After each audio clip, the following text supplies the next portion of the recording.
major developments tonight involving the case against Sean Diddy Combs, what he decided in court today, and what this now means, the move coming just 4 days before his trial is set to begin. Here's Aaron Katursky. Tonight, Sean Combs makes it official. He's rejecting the government's offer to plead guilty and spare himself the possibility of a prolonged term in prison. When asked if he turned down the offer, Combs answered, "Yes, I do, Your Honor," as he stood in a baggy beige jail uniform. Terms were not disclosed, but prosecutors did say a plea could result in a shorter sentence for Combs than if he's convicted. Everyone knew he was the devil. He's been the devil for 30 years. He's been covered and protected by not only Clive Davis, but Lucian Grange. He was selected to be the demon that he is, to keep the culture in line so the industry could continue for all of its precious jewels. We have too many lost.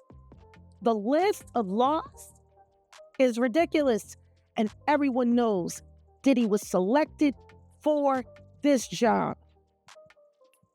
He's the Judas.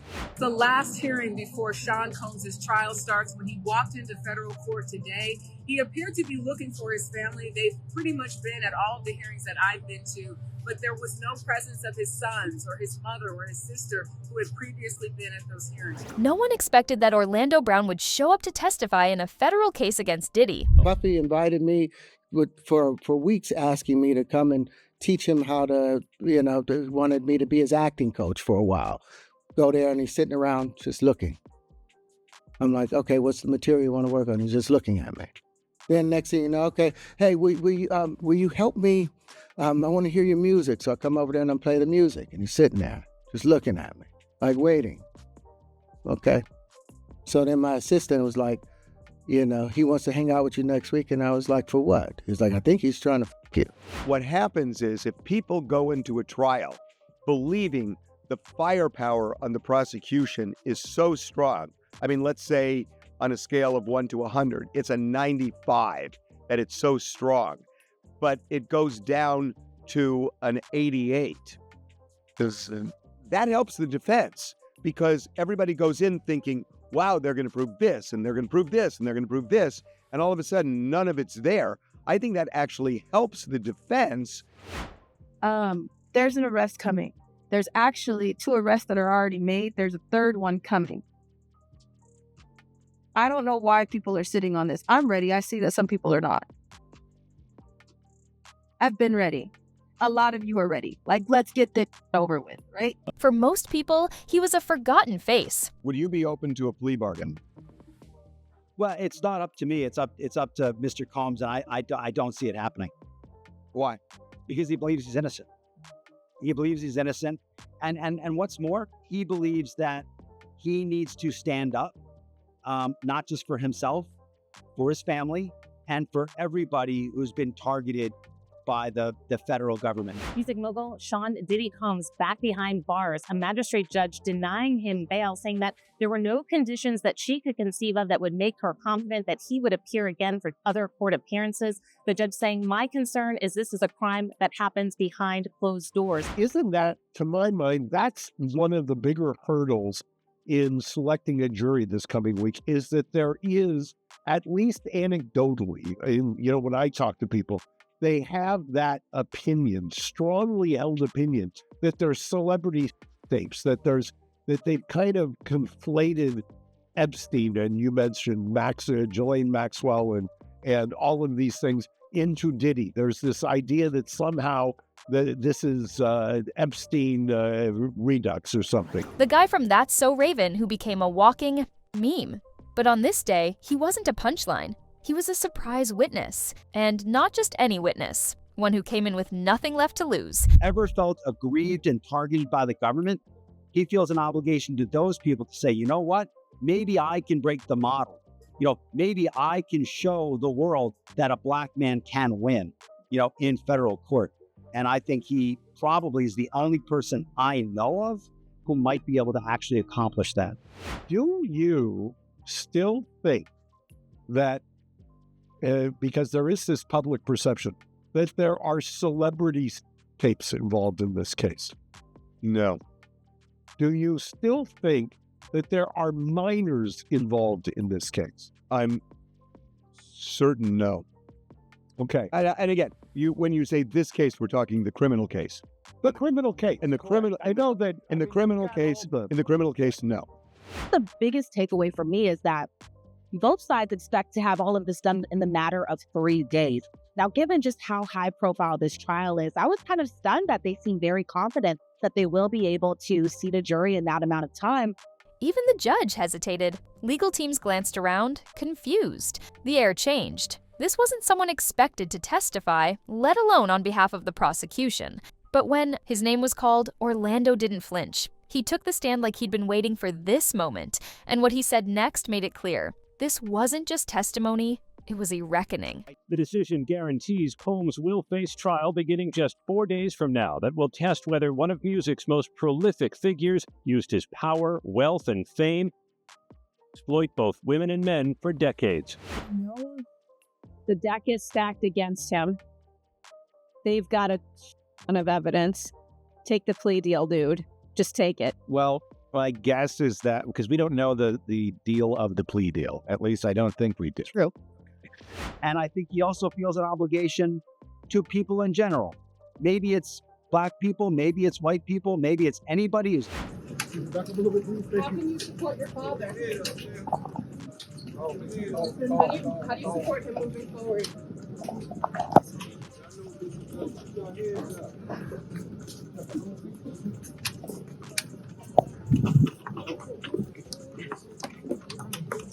What made you come here to support Puff?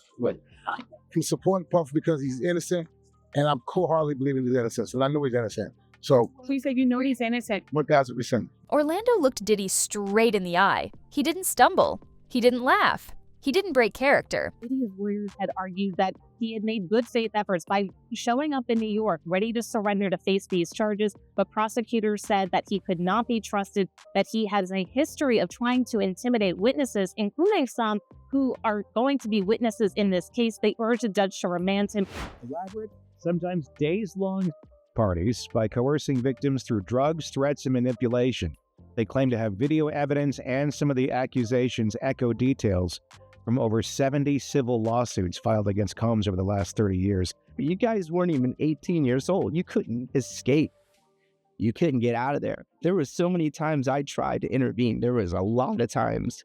This is going to be such a massive trial, like maybe the biggest Hollywood trial. God knows which way it's going to go. Is it going to go on for weeks? Oh, for sure, weeks. At trial, Combs will ditch the jail garb and wear ordinary clothes. As his lawyers argue, the evidence shows consenting adults being intimate in their own way. He spoke clearly and plainly about the first time he said he was brought to what he called a controlled environment, surrounded by adults who treated him like a prop, not a person.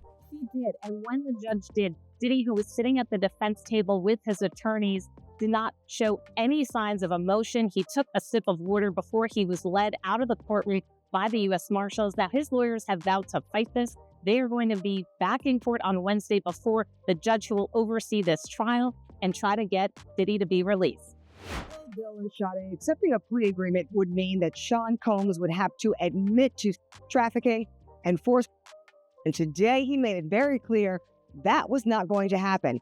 Diddy maintained all along these encounters involved consenting adults and plans to take his chances that a jury agrees. He didn't go into graphic detail, but he didn't need to. The implications were enough. He said Diddy wasn't just a part of the machine, he was central to it. The one pulling the strings, the one everyone protected. What made it hit even harder? He didn't yell. He didn't cry. He simply told the truth the way he remembered it. And the room, the courtroom, the jury box, even the press gallery, froze. This is where things turned. Orlando said he'd been warned not to speak, not just by random people, but by people within the industry who told him to stay in his lane or he'd lose everything. He lost it anyway. But now, instead of backing down, he was on the stand saying the quiet parts out loud, naming names, describing environments, and connecting dots that the prosecution hadn't even hinted at in open court. And here's where you come in. Because this moment matters. Do you think Orlando Brown is finally being heard? Or is this just another courtroom headline that the media will spin and forget? Write your take in the comments because the way this man spoke didn't feel like entertainment. It felt like exposure. The moment Orlando said, "He knows what he made me do," gasps echoed across the room. One of Diddy's attorneys stood up so fast the judge had to bang the gavel.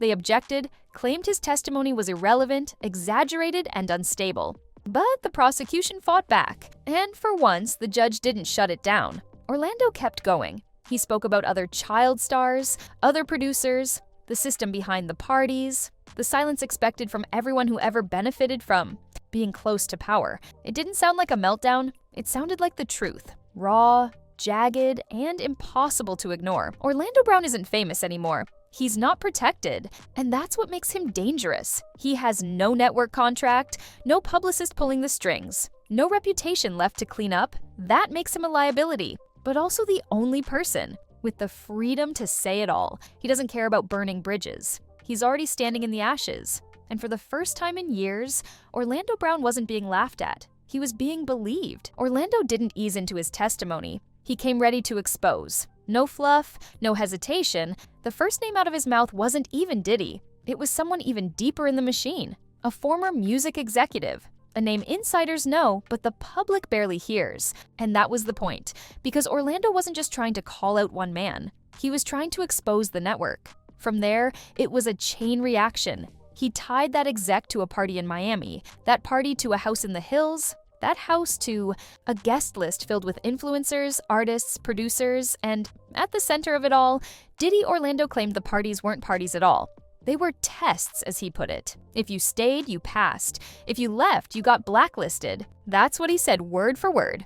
And right then, the courtroom snapped to full attention. What made it chilling wasn't just the story, it was the delivery.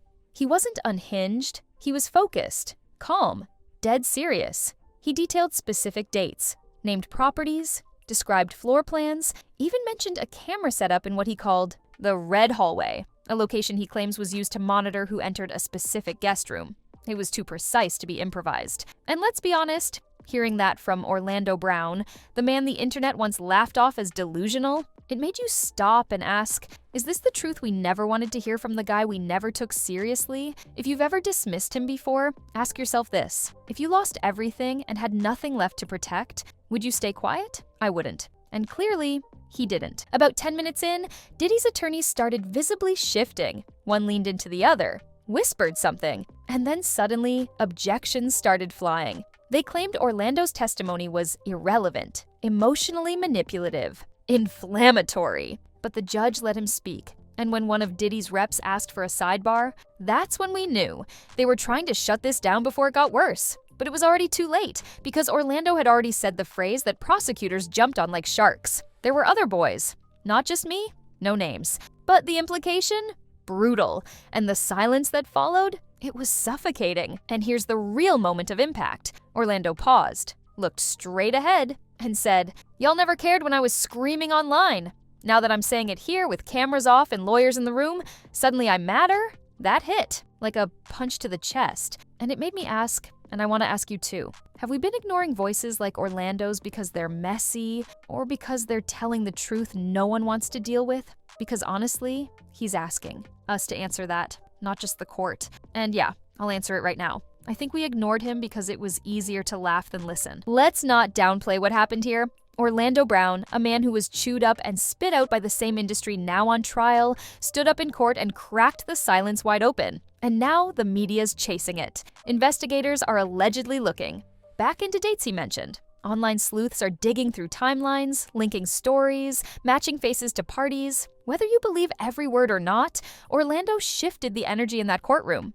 Because now it's no longer about what Diddy did, it's about how many people knew, and who's next to talk. After Orlando Brown's testimony hit the courtroom like a freight train, Diddy's legal team did what they could to contain the damage. But outside that courtroom, the silence was louder than any statement. No comments from his attorneys. No pushback from reps. No social media rebuttal. Nothing. And that silence, it's not strategic, it's terrified. Because insiders close to the case say, Orlando didn't just rattle Diddy's lawyers. He shook Diddy's entire inner circle. People who used to post daily behind-the-scenes content with him are now wiping.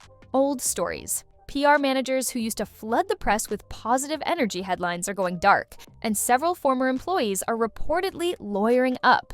The message behind the curtain is clear. If Orlando could say that much, someone else might say even more. Within 24 hours of the testimony, Hollywood's unofficial blacklist was moving into full gear, but not against Orlando. Against Diddy, one artist who worked with him in the early 2000s posted a now-deleted tweet saying, "We been new, we just couldn't say it." Another former Bad Boy affiliate posted a photo of Diddy with the caption, "Time's up." Even artists outside the case, ones who used to name drop him for clout, are staying quiet, dropping follows, or just moving on like he was never part of the picture. And that silence, that hesitation, it says more than a press release ever could. Here's what we've learned. Sources close to the legal proceedings claim there was a private emergency meeting within Diddy's crisis team hours after Orlando's court appearance. Their goal? Damage control.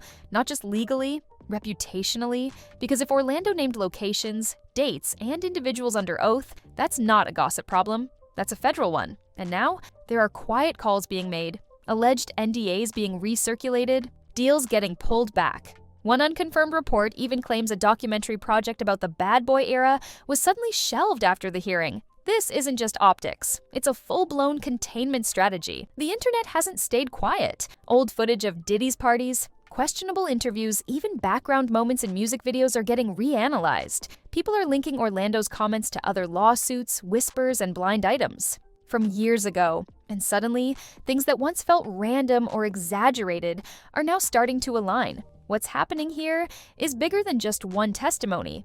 It's a shift in credibility. For the first time, people are listening to Orlando Brown, not to laugh, but to document. And if he was telling the truth, then how many other unbelievable stories were actually warnings no one wanted to hear?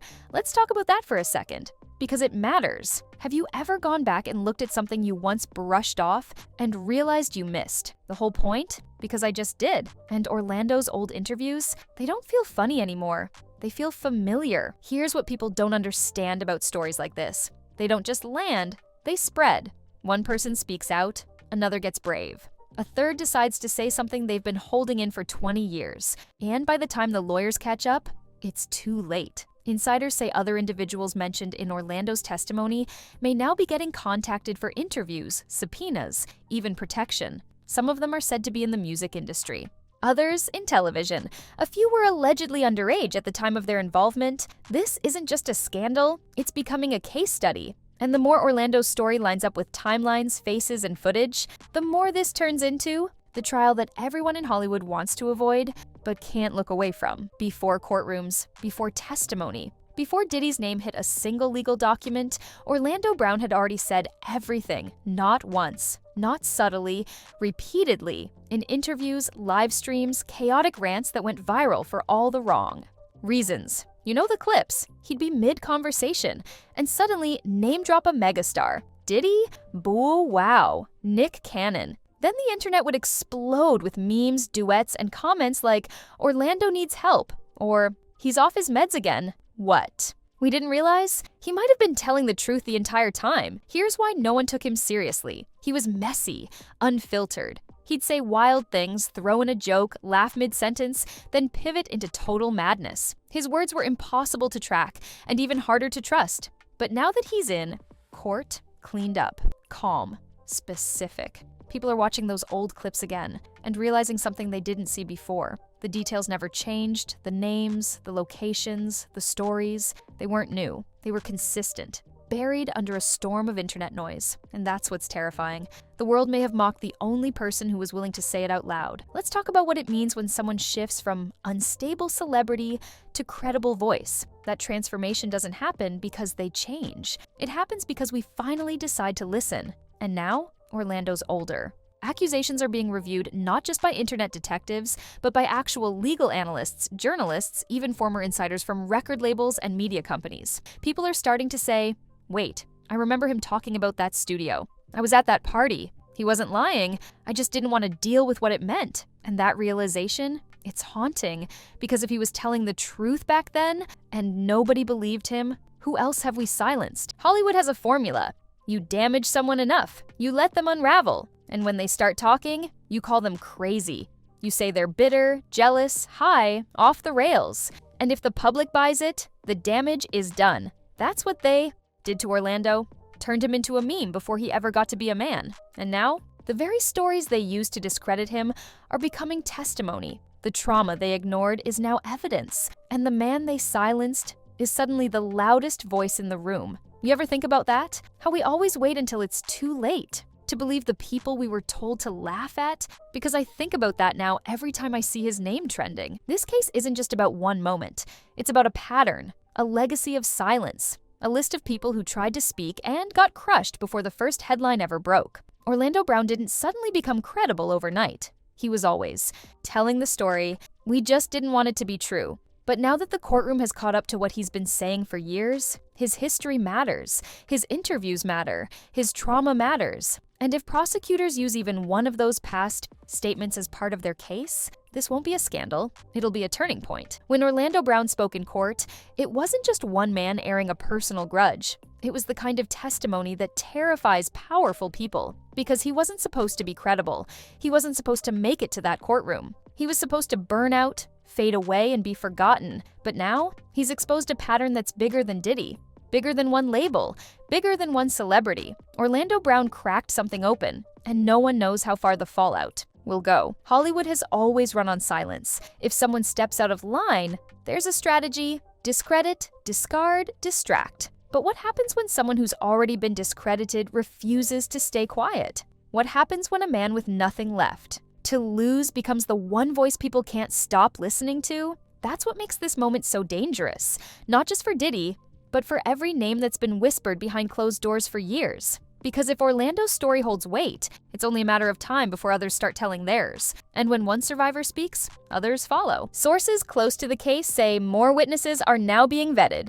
Some have already spoken to attorneys, others are considering going public, and a few, allegedly, have records, receipts, proof. That's the part that has the industry watching. This case with quiet panic. Because the moment this goes from one man's word to a pattern of victims with overlapping details, it doesn't just destroy reputations, it dismantles systems. And that's why this isn't about whether Diddy is guilty of one thing. It's about whether the culture of silence around him can survive now that someone finally broke it. The irony of all this, Orlando Brown might not even be the most important witness in this case when it's all said and done, but what he's done by showing up, by speaking plainly, by refusing to back down, is forced the spotlight to move. Now, it's not just on Diddy, it's on the studios, the PR machines, the brands that stood by, the people who knew and said nothing. He made silence look guilty. He made compliance look dangerous, and he reminded everyone that truth doesn't have to come from a polished press release. Sometimes it comes from the person you never expected to be right. So, where does this all go? Diddy's team is still fighting. The legal process is far from over, and the headlines will keep shifting. But one thing's clear: a line's been crossed. Orlando Brown told a story we weren't ready for, and this time, whether you believe every word or not, he told it with the world watching. So here's what I want to know from you. Do you think the floodgates are finally open? Or is the industry going to bury this like it's buried everything else? Because I'll be honest, this time feels different. And I'll be right here, tracking every twist if it does. If you've been watching this unfold and feel like something's finally shifting, hit like, subscribe, and turn on notifications. Because this isn't the last bombshell we're going to see. Not by a long shot.